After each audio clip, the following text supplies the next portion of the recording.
আসসালামু আলাইকুম রহমতুল্লাহি ওয়া বারাকাতুহু। সম্মানিত প্রিয় মুসলিম ভাই ও বোনেরা, আর ইসলামী টিভির পক্ষ থেকে সকলকে জানাই আন্তরিক মোবারকবাদ। আশা করি সকলে ভালো আছেন। আমি আলহামদুলিল্লাহ আল্লাহর রহমতে ভালো আছি। আজকে আপনাদের মাঝে আলোচনা করব ইস্তেগফারের 5টি ফায়দা সম্পর্কে। তো চলুন আমরা জেনে নিই হাদিস কোরআন থেকে। আল্লাহ রাব্বুল আলামিন গাফুরুর রাহিম, অর্থাৎ ক্ষমাশীল এবং পরম দয়ালু। মানুষ শয়তানের ধোঁকায় পড়ে অনেক গুনাহ করে ফেলার পরও যদি যথাযথভাবে লজ্জিত হয়, গুনাহ ছেড়ে দেয় এবং তওবা করে, তাহলে তিনি তাকে ক্ষমা করে দেন। তাই অনেক গুনাহ করে ফেললেও আল্লাহ তাআলার রহমত থেকে নিরাশ হওয়া যাবে না। তার রহমত এবং ক্ষমাশীলতার ওপর ভরসা রাখতে হবে। আল্লাহ তাআলা বলেন, বলো হে আমার বান্দাগণ, যারা নিজেদের ওপর বাড়াবাড়ি করেছ, তোমরা আল্লাহর রহমত থেকে নিরাশ হইও না। অবশ্যই আল্লাহ সব পাপ ক্ষমা করে দেবেন। নিশ্চয় তিনি ক্ষমাশীল পরম দয়ালু। সূরা জুমা। আরেক আয়াতে আল্লাহ তাআলা বলেন, যে ব্যক্তি মন্দ কাজ করবে কিংবা নিজের ওপর জুলুম করবে, তারপর আল্লাহর কাছে ক্ষমা চাইবে, সে আল্লাহকে পাবে ক্ষমাশীল পরম দয়ালু। সূরা নিসা। ইস্তেগফার আল্লাহ তাআলার ক্ষমা পাওয়ার উপায়। এছাড়া এটি একটি পৃথক ইবাদতও বটে।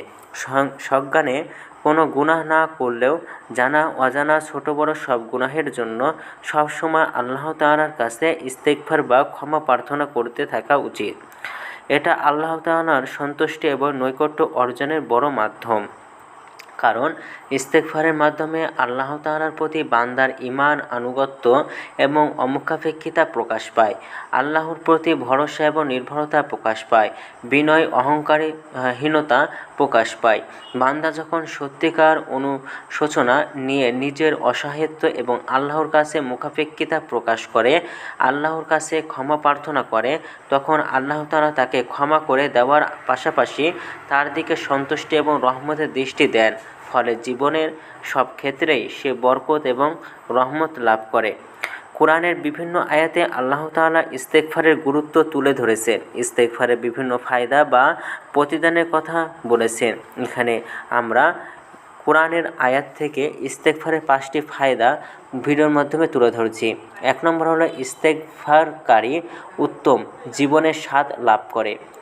ইস্তেগফার করলে অন্তরে প্রশান্তি আসে, মন প্রসন্ন হয়, আত্মা শান্তি পায় এবং হৃদয় অস্থিরতা মুক্ত হয়।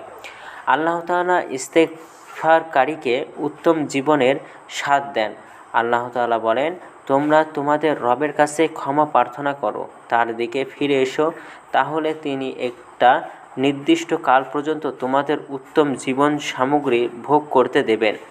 আর অনুগ্রহ লাভের যোগ্য প্রত্যেক ব্যক্তিকে তিনি তার অনুগ্রহ দানের জন্য ধন্য করবেন। সূরা হুদ। ইমাম শানকিতি রহমতুল্লাহ আলাইহি আসওয়াদুল বায়ান গ্রন্থে বলেন, এই আয়াতের উত্তম জীবন বলতে দুনিয়ার সুস্থতা, রিজিকের প্রশস্ততা এবং সুখ স্বাচ্ছন্দ্যময় জীবন বোঝানো হইয়াছে। 2. ইস্তেগফারকারী শারীরিক সুস্থতা এবং শক্তি লাভ করে। ইস্তেগফার করলে আল্লাহ তাআলা শারীরিক শক্তি, উত্তম স্বাস্থ্য এবং সুস্থতা দান করেন। আল্লাহ তাআলা বলেন, তোমরা তোমাদের রবের কাছে ক্ষমা প্রার্থনা করো, অনুশোচনা নিয়ে তার দিকে ফিরে যাও, তিনি তোমাদের জন্য প্রচুর বৃষ্টি বর্ষণ করবেন এবং তোমাদের শক্তিকে আরও শক্তি দিয়ে বাড়িয়ে দেবেন। সূরা হুদ। 3. ইস্তেগফারের কারণে বিপদ কেটে যায়। ইস্তেগফার বিপদ আপদ থেকে রক্ষা করে, ফিতনা এবং পরীক্ষা থেকে নিরাপত্তা দান করে এবং আল্লাহর আযাব নাযিল হওয়া থেকে বাঁচায়। আল্লাহ তাআলা বলেন, আল্লাহ তাদেরকে শাস্তি দেবেন না যতক্ষণ আপনি তাদের মধ্যে রয়েছেন, এবং আল্লাহ তাদেরকে শাস্তি দেবেন না যতক্ষণ না তারা ক্ষমা প্রার্থনা করছে। সূরা আনফাল। 4. ইস্তেগফারকারী উত্তম সম্পদ এবং সন্তান লাভ করে। ইস্তেগফার পাঠ করলে আল্লাহ তাআলা ফসলে বরকত দান করেন, উত্তম সন্তানাদি দান করেন, রিজিক বৃদ্ধি করে দেন। আল্লাহ তাআলা বলেন, তোমাদের রবের কাছে ক্ষমা চাও, নিশ্চয় তিনি পরম ক্ষমাশীল, তিনি তোমাদের ওপর মুষলধার বৃষ্টি বর্ষণ করবেন, তোমাদেরকে ধন সম্পদ এবং সন্তানাদি দিয়ে সাহায্য করবেন এবং তোমাদের জন্য বাগবাগিচা দেবেন আর দেবেন নদী নালা সূরা নূহ। হাদিসে এসেছে, যে ব্যক্তি ইস্তেগফারকে নিজের জন্য নিয়মিত করে নেয়, আল্লাহ তার সব পেরেশানি দূর করেন, সব সংকট থেকে মুক্তির পথ বের করে দেন এবং অকল্পনীয় উৎস থেকে তার রিজিক ব্যবস্থা করেন। সুনানে আবু দাউদ শরীফ। 5. ইস্তেগফারের কারণে গুনাহ মাফ হয়, নেকি বৃদ্ধি পায়। ইস্তেগফার করলে আল্লাহ তাআলা গুনাহ মাফ করেন, নেকি বৃদ্ধি করে দেন, মর্যাদা বৃদ্ধি করে দেন। আল্লাহ তাআলা বলেন, ক্ষমা প্রার্থনা করো, আমি তোমাদের গুনাহ ক্ষমা করে দেব এবং নেককারদের প্রতিদান বৃদ্ধি করব। সূরা বাকারা। তো আমাদের ভিডিওটি যদি আপনাদের ভালো লাগে তাহলে অবশ্যই চ্যানেল সাবস্ক্রাইব করে পাশে থাকবেন। ধন্যবাদ সকলকে। আসসালামু আলাইকুম ওয়া রাহমাতুল্লাহি ওয়া বারাকাতুহু।